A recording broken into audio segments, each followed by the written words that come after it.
Hi, my name is Tava and I'm from passionhome.sg. We have been around since 2017 and we're the pioneers to bring in Elite, Aqara and many of the Xiaomi smart home products into Singapore.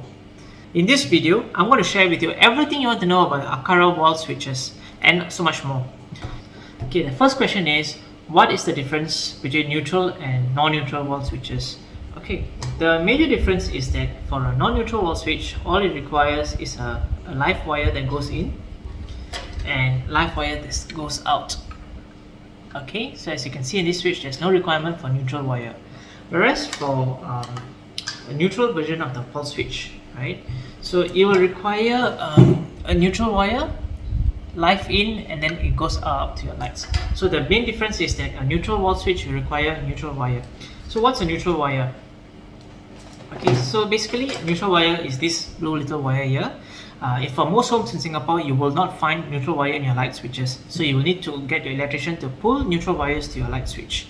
So the neutral wire goes in here, and then your live wire, which is brown in color, will actually go into your live one. And you also have more live wires that goes from L1 and L2 to your lights. Okay, so the main difference is if you do not have neutral wiring in your light switch, then you will buy the non-neutral Aqara wall switch, which does not require neutral wire. So I'll show you the difference here. Okay, the one above is the neutral wire, and then the one below it does not require any neutral wires. Question: does my home have neutral wiring in my light switch? Okay, this is a very popular question.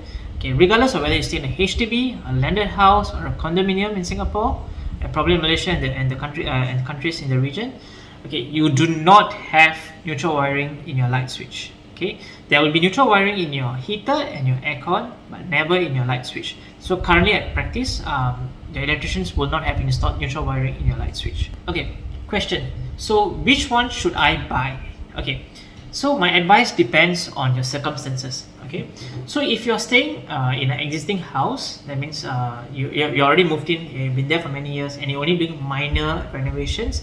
In that case, you should just get the non-neutral wall switch, because to pull neutral wiring to your light switches, you'll require electrician to sometimes having to move furnitures, or sometimes even move built-in cabinets, and sometimes they just have to hack the wall.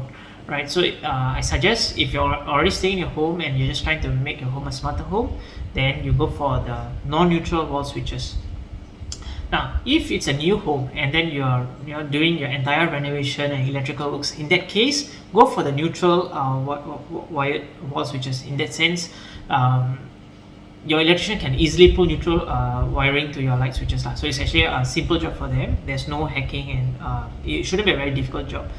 And for that reasons, my advice depends on your circumstances. If it's a new home and you are willing to pay an electrician to pull neutral wiring, do that. If it's an existing home and you're retrofitting wall switches, then go for the non-neutral wall switches.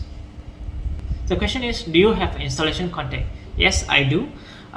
So the best contact I have is actually someone that charges only $5 for every light switch.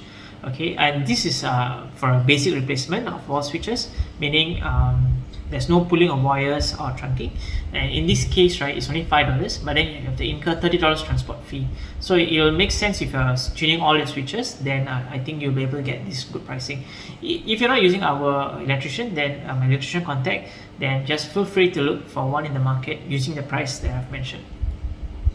Okay, what is the difference between H1 and D1 series wall switches? Okay, so let me show you.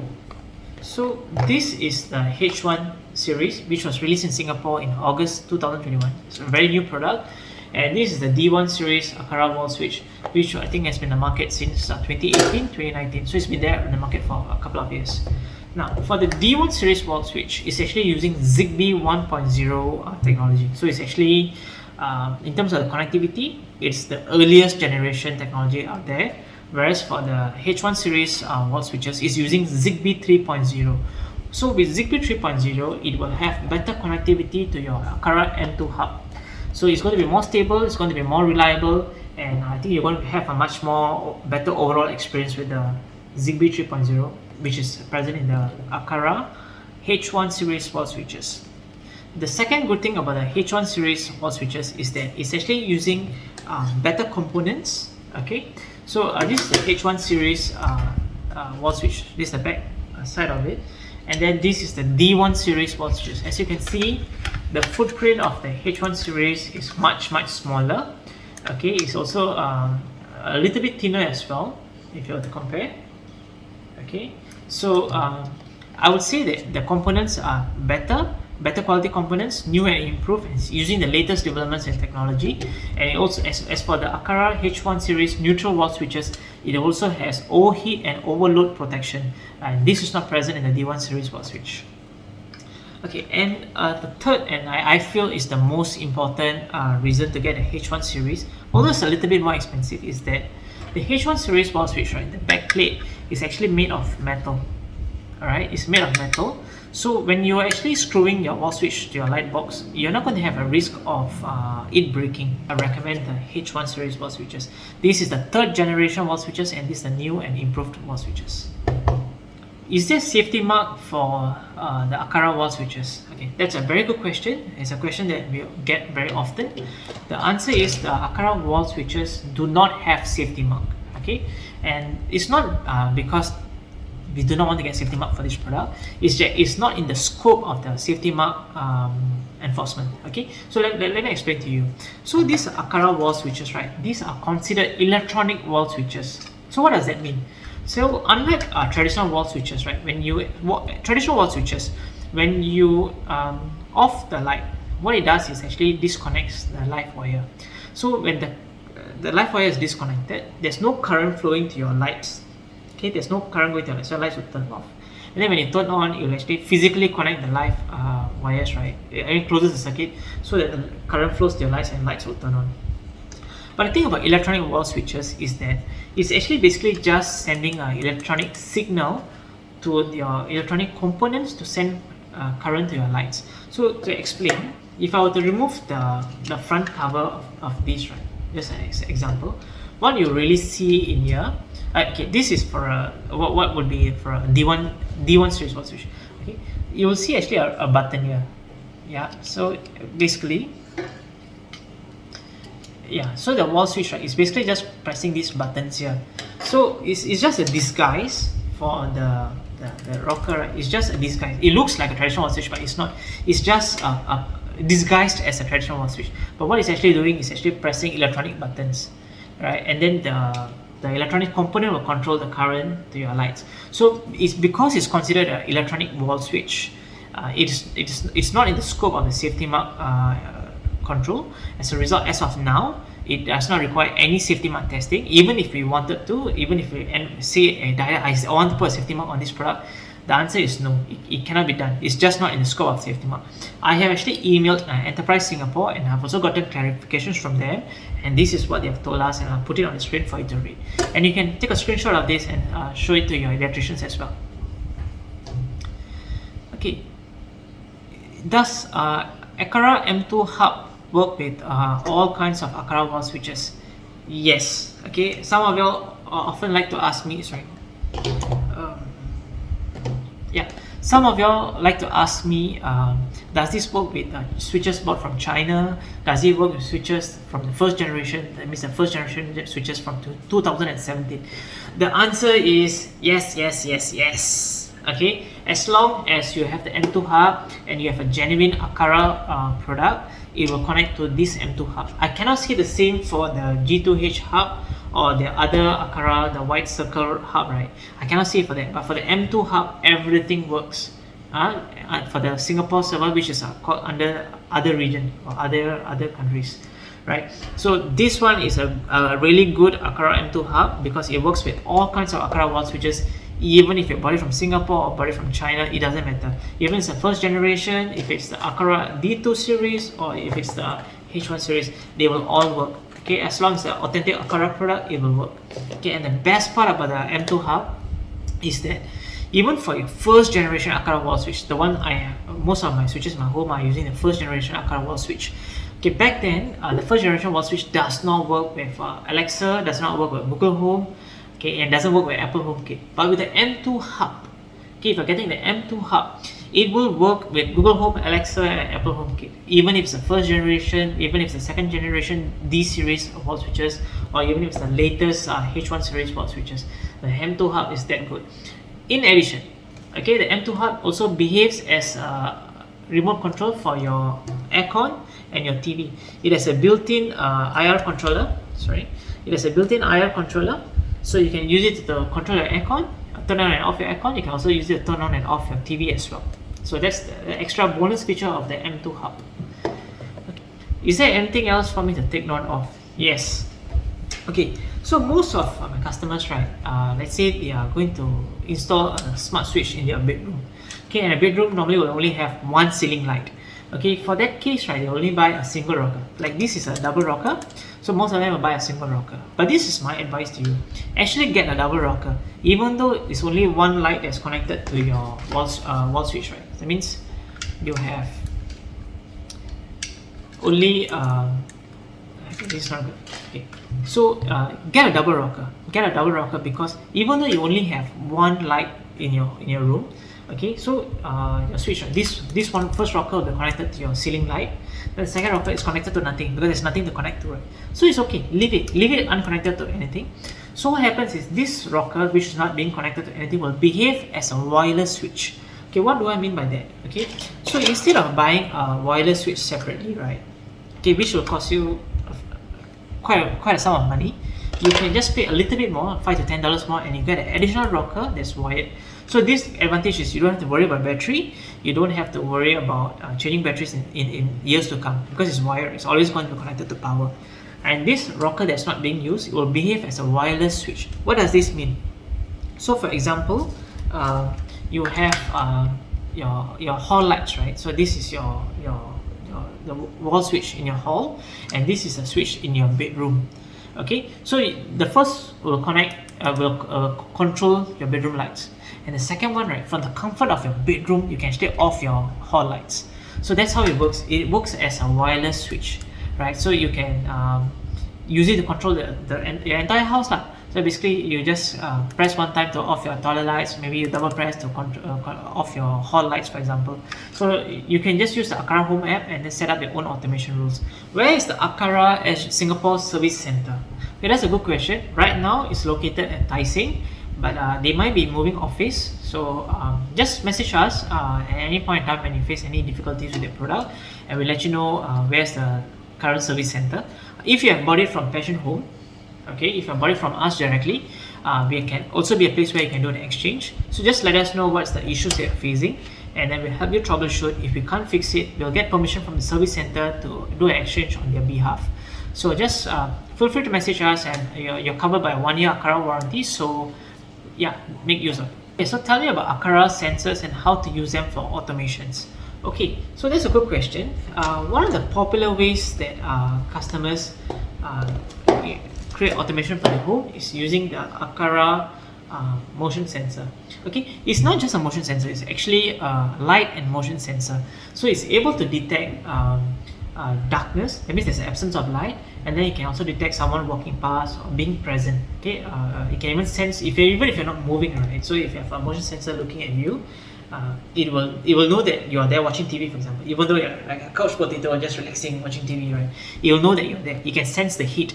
So what can you do? You can do automation such that if there's someone in the hall, then you turn on the lights and you keep the lights on.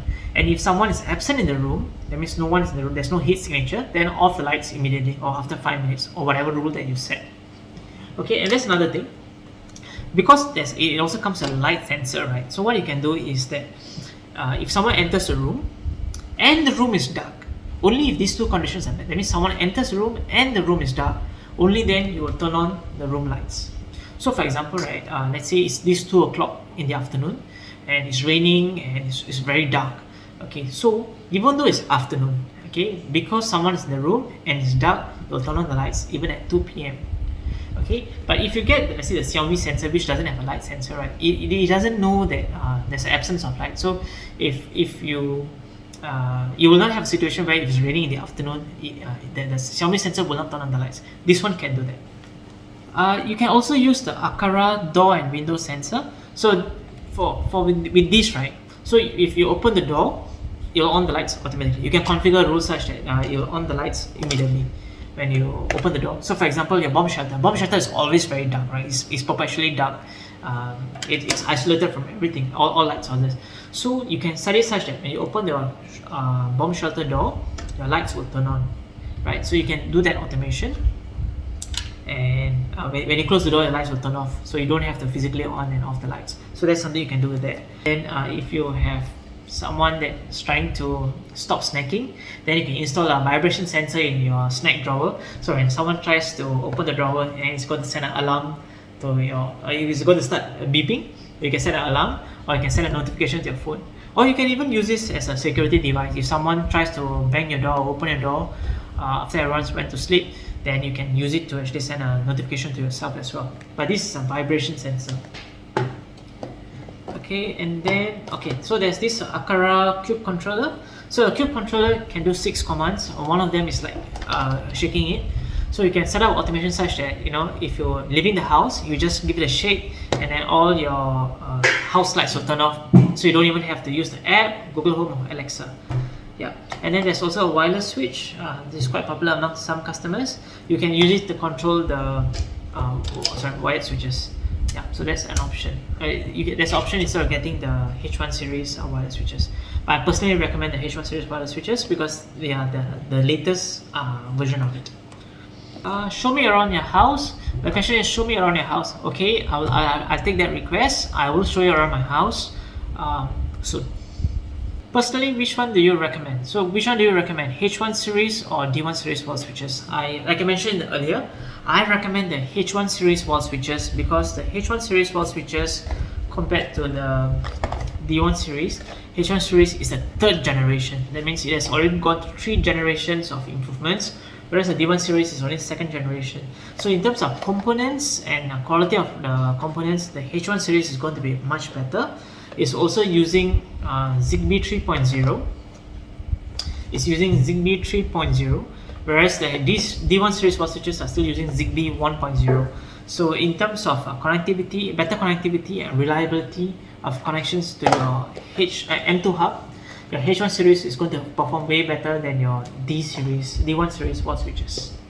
Okay, and in addition, the D1 series wall switches, they tend to, it's made of plastic, so there's a chance that you may have experienced breakage of the screwing compartment. So that's a problem you have to live with D1 series. Whereas for the H1 series wall switches, it's made of a metal bracket, which, because it's metal, it doesn't break. Right? So even if you over tighten it or over time, it will not get brittle, it will not break. When I show you around my house, I'll show you an example where I've actually a D1 series wall switch, and because it's broken, the plastic component is broken, it's actually hanging loose and it's ugly. So I'm going to change it to the H1 series wall switch, and that could be part of another video as well. Bonus question, tell me about Aqara triple rocker wall switches. Okay, so it's just a bit of a tricky one. Okay, even for the H1 series wall switches, right, they only come with a single rocker and the double rocker. The triple rocker is currently not in production. It's due to the silicon shortage the whole world is experiencing. So maybe the production could be 6 months or 12 months down the road, but it's not going to be being made anytime soon. Can you use the Aqara wall switches for heater and for fan? Okay, and also for aircon. Some of you asked about aircon. Okay, so for your aircon and a heater, the answer is a no. You cannot use the Aqara wall switches for aircon and heater because heaters and aircon uses 20 amps and more current. Okay, whereas for light switches, right, like this Aqara wall switch, it can handle a maximum of 8 amps. So there's a very big difference. So for that safety reasons, because it's not rated for heaters or aircon, you cannot use it for heaters and aircon. As for ceiling fan, for my personal opinion, I know some customers use it for their fan, but my personal opinion is not to use it for ceiling fan for safety reasons. The product will work perfectly fine with your ceiling fan. It's just that imagine someone is wiping the ceiling fan and then someone else remotely turns on the fan. I think there's a safety issue there. So for that reason, I do not recommend using the Aqara wall switches with ceiling fan. But it's your decision to make. Okay, I think that brings us to the end of the questions. And if you have any questions at all, feel free to ask me in the comment section. I'll be more than happy to answer them.